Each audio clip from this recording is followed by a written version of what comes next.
Panorama group, जो सोचता है वो करता है। आपके अपने सपनों का आशियाना।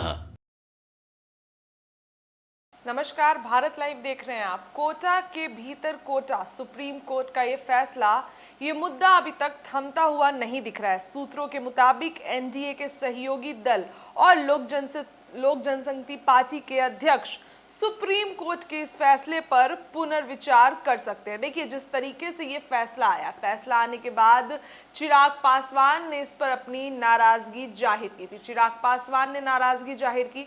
इसके साथ ही उन्होंने कहा कि लोक जनशक्ति पार्टी और हमारी पूरी पार्टी इसके खिलाफ है, ऐसा नहीं होना चाहिए। तो वहीं सदन में बैठी सांभवी चौधरी ने इसे बता दिया कि सब कैटेगराइजेशन अच्छी बात नहीं है, सब डिवीजन अच्छी बात नहीं है, क्रीमी लेयर जैसा कोई प्राविधान नहीं बनता है। चिराग पासवान इस क्रम में दो बार पटना आए।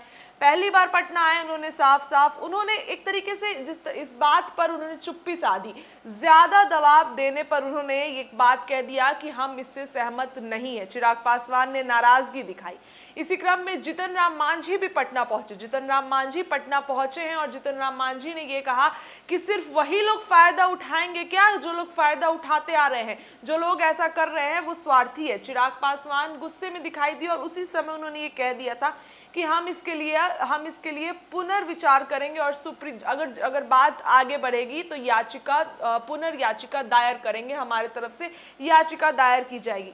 चिराग पासवान दोबारा जब पटना पहुंचे तो इस पर उन्होंने जीतन राम मांझी पर हमला करते हुए कहा कि जब मैं नाम नहीं लूंगा, लेकिन पूर्व मुख्यमंत्री जब मंदिर गया था तो मंदिर धो दिया गया था, क्या उन्हें ये बात याद नहीं है। चिराग पासवान ने तंज कसते हुए कहा और अब चिराग पासवान इसके लिए एक्शन में नजर आ रहे हैं। आपको बता दें कि चिराग पासवान ने जो अनुसूचित जातियों के सांसद हैं उनकी एक बैठक बुलाई है।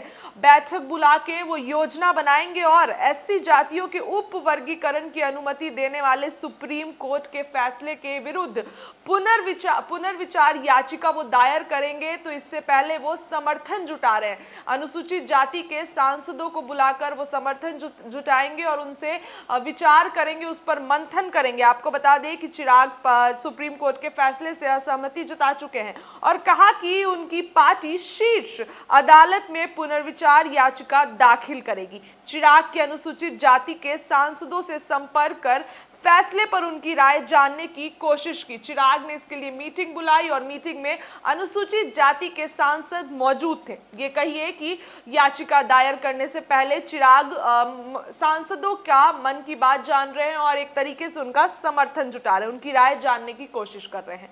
इस फैसले का राजनीतिक दौर पर बहुत दूरगामी प्रभाव होगा, लेकिन इस पर प्रमुख राष्ट्रीय दलों ने अभी तक चुप्पी साध रखी और आंतरिक विचार विमर्श कर रहे हैं। हालांकि ये देखना भी अभी काफी एक तरीके से इंटरेस्टिंग होगा कि विभिन्न दलों के अनुसूचित जाति के सांसदों की प्रतिक्रिया क्या होगी, जिनमें से कई अपने संसदीय क्षेत्र में मूड के आधार पर अलग अलग बात तो की है। चिराग या मायावती के नेतृत्व वाली भाजपा जैसी पार्टियां जहां सुप्रीम कोर्ट के फैसले के विरुद्ध हैं, तो वहीं जीतन राम मांझी इस बात का समर्थन करते दिख रहे हैं कि ये बिल्कुल सही है। एक तरफ केंद्रीय मंत्री भी हैं चिराग पासवान, तो वहीं जीतन राम मांझी भी केंद्रीय मंत्री है, मोदी कैबिनेट में दोनों मंत्री हैं।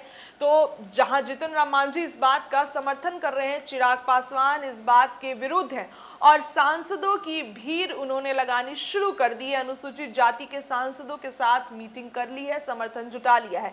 पुनर्याचिका वो सुप्रीम कोर्ट में दायर कर सकते हैं। बता दें कि पहला बयान जब चिराग पासवान से लिया गया कि क्या चिराग पासवान इस बात से खुश है, पहली ही बार उन्होंने नाराजगी जाहिर कर दी, उन्हें स्वार्थी भी बताया गया। लेकिन चिराग पासवान लगता है अब इस एक तरीके से सुप्रीम कोर्ट के फैसले को लेकर सीरियस हैं और पुनर्याचिका दायर करेंगे। देखिए, इतना तो ठीक है, लेकिन अब जो राजनीति, जो एनडीए में चिराग पासवान शामिल है, क्या इस पर सरकार पर भी कोई असर पड़ सकता है? चिराग पासवान की नाराजगी क्या रंग लेकर आती है? हालांकि इसमें सरकार का कोई दखल अंदाजी नहीं है, सुप्रीम कोर्ट की तरफ से यह फैसला आया है। लेकिन सुप्रीम कोर्ट पे जब चिराग जाएंगे, याचिका दायर करेंगे, उसके आगे क्या कुछ होता है, कौन उनके साथ रहता है। जीतन राम मांझी जहां इस बात को लेकर समर्थन में है, तो एक तरीके से कहिए तो जीतन राम मांझी भी इस पे अपनी प्रतिक्रिया जाहिर कर सकते हैं। क्या कुछ चिराग करेंगे, किस तरीके से पुनर्याचिका दायर करने के बाद क्या कुछ प्रतिक्रिया सुप्रीम कोर्ट की तरफ से आएगी, ये भी हम आपको बताएंगे। फिलहाल इस खबर में इतना ही। बने रहिए भारत लाइव के साथ। आप अपनी प्रतिक्रिया कमेंट बॉक्स में रख सकते हैं, हमें इंतजार रहेगा। बहुत बहुत धन्यवाद। पनोरमा ग्रुप, जो सोचता है वो करता है। अगर ये वीडियो पसंद आई और वह बिहार के राजनीति और बिहारियत से सरोकार रखेनी तो सब्सक्राइब बटन दबा के चैनल के सब्सक्राइब कर ली। ओजे एगो घंटी बा, ओकरा बटन दबा देला से कुल सटीक और मारक खबर रुआ मुफ्त में मिल जाई। अगर रुआ पत्रकारिता के हमनी के नया प्रयोग में सहयोग कर चाहतानी तो ज्वाइन बटन दबा दी। पेटीएम नंबर नोट कर ली 9386816700। धन्यवाद।